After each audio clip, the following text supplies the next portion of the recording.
Jemi në studio, do të diskutojmë rreth dinamikave dhe personazheve në shtëpinë më të famshme dhe më të vëzhguar në Shqipëri. E kam fjalën për Big Brother VIP Albania 4. Jemi shumë pranë finales dhe tashmë duket se të gjithë janë në luftë të hapur për çmimin e madh 100.000 euro. Kam kënaqësinë të kem në studio moderatorën Atalanta Kërçyku, faleminderit. Gjithmonë kënaqësi të kem në Breaking, gjithashtu edhe një mike e përhershme e Breaking, Thea Dupi, blogere.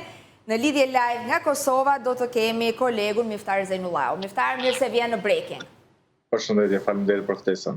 Atalanta, do doja ta nisnim bashkë bisedën. Si ke parë dinamikat e fundit? Tashmë janë të gjithë kundër njëri tjetrit. Tashmë, siç tham, finalja po afrohet dhe të gjithë janë në një luftë të hapur ndaj njëri tjetrit, po përdorin çdo lloj armë, çdo lloj mundësie për të rrëzuar këdo.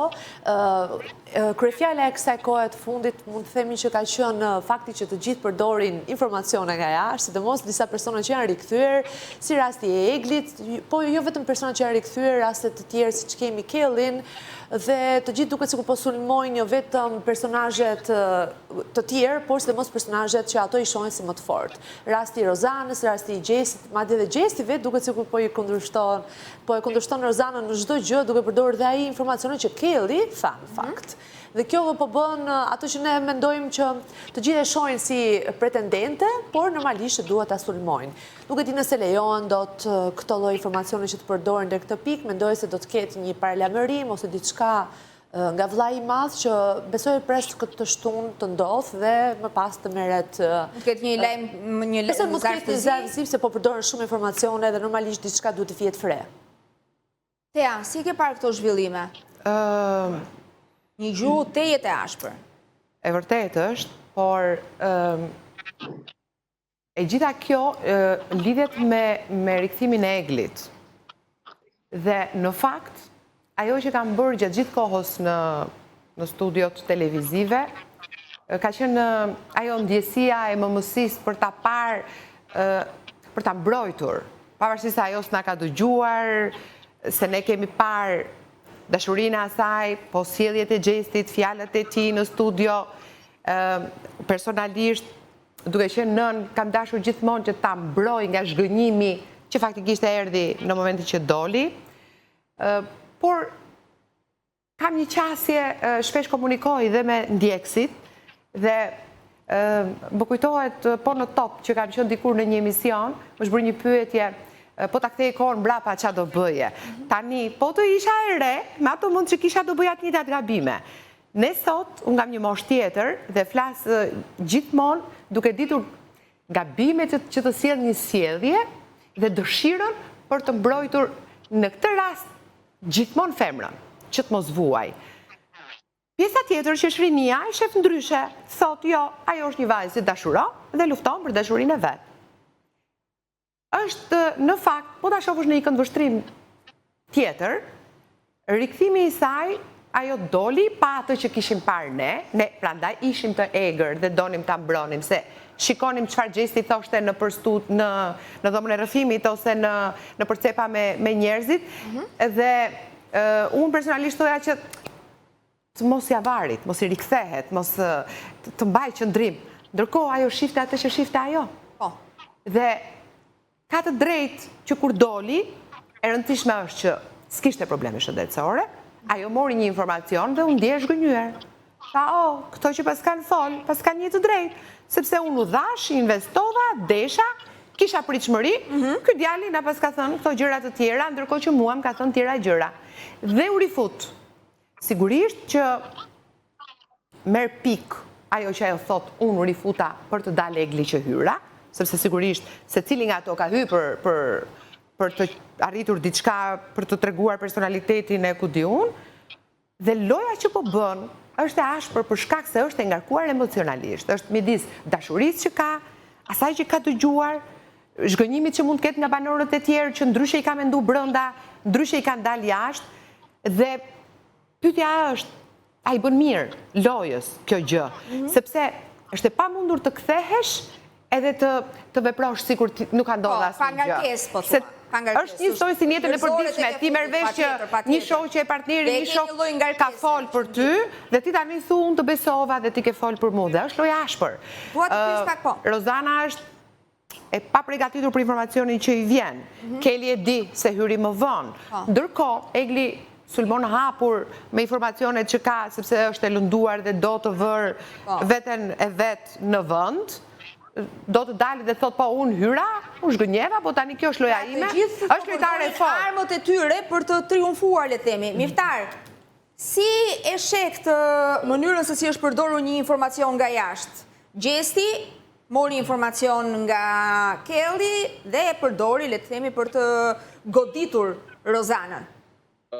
Qose kemi po bigun prej fillimin, do me thonë, ka pas banor tjerë që kanë fillu me këto informacionet prej jashtë të i folja. Do me thonë, kur Rozana e ka drejtën me a përmen çdo debat gjenetën edhe marrëdhënien e tij jashtë, çka ka Gjesti që mos me a përmend edhe të kalumën e saj qysh është të rrej me shoqen e vet për floksh e dime me Rezarta Skifterin, qysh ka pas Gjithsesi këto Miftar, këto gjëra i përkasin të shkuarës, nuk kanë lidhje me lojën që janë bërë, me lojën Gjenetën. E kanë pru, e kanë bërë personazh mrena pikut. Varet kush e ka sjell, si ka ardhur Gjeneta aty, sepse Gjesti vinte nga një format dhe ka ndenjur jashtë vetëm 24 orë.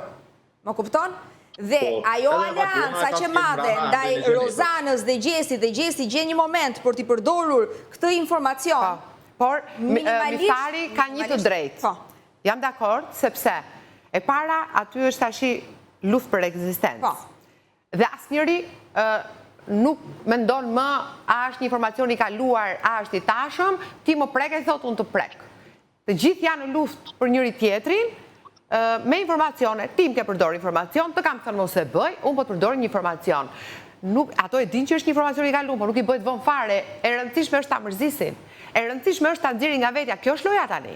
E gjithë loja që bëhet aty është kush do jetë më i forti dhe duket që në fakt Egli po tregon më rezistencë. Në të njëjtën anë po lufton për ndjenjën e vet, nga ana tjetër po lufton me informacionet nga jashtë dhe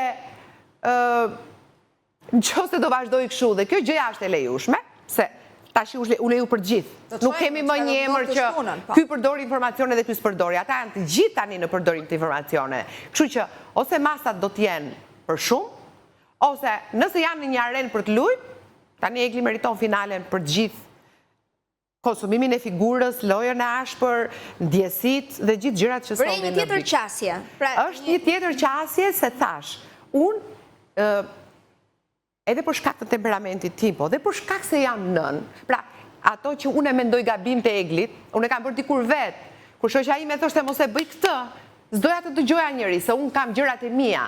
Dhe tani unë flas në një moshë tjetër e pjekur dhe nuk dua që ajo të lëndohet. Në fakt, brezi vet, rinia, e shef ndryshe, thot çka ka të keqe që ajo lufton për dashurinë. I vetmi qëllimi imi është që kjo gjëja mos ta lëndoj në një të ardhme, jo tani, se në lojë ajo është në rregull, por në një të ardhme, se kemi parë personazhe që kanë dalë nga Bigu, që kjo lufta e madhe i ka lënduar, edhe sot e kësaj dite, Bigu zëvendëson njëri tjetrin, dhimbjet e personazheve nuk po zëvendësohen. Dhe parë nga nën, mua më vjen keq, ama parë se si komentuesit më shkruajnë dhe unë jam shumë e hapur të diskutoj deri në fund me ta çfarë qasje kanë, e shohin ndryshe, thot, Otea, s'ka si gjë të keqe, le të zhgënjehet. Ajo është duke luftuar për dashurinë e vet. Është eksperiencë e saj tek e fundit. Është e lënduar, u përdor nga ideali. Pse mbron Gjestit? Jo. Në përdor është pak e vrazhd, me thënë të drejtën. Është edhe reale. Sepse unë nuk kam bërë Miftar, po, ja një sekondë. Se kam përdor njëri tjetrin, edhe ky është rezultati i të dyve. Po. Dhe në rastin e Gjestit që ta përfundoja, thonë, si je ti me atë djalin. Unë nuk jam asnjëherë fans i Gjestit si figurë, se nuk më lidh as mosha, as gjë me të. Kam thënë, është lojtar për këtë format.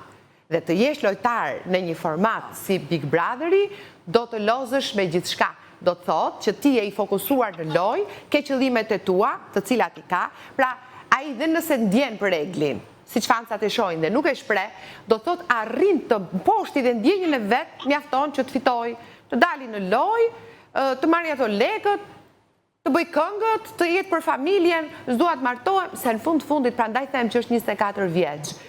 Dhe edhe si kur t'jenë të dy, Egli është shumë më e rritur, edhe profesionalisht, edhe emocionalisht, më e pjekur, ka një qasje më serioze për jetën, pra shikon veten me familje, me fëmijë, Gjesti shikon karrierën dhe familjen. Ndaj unë themi, vetmi person që lëndohet, është pikërisht kjo që ka ndjenjën.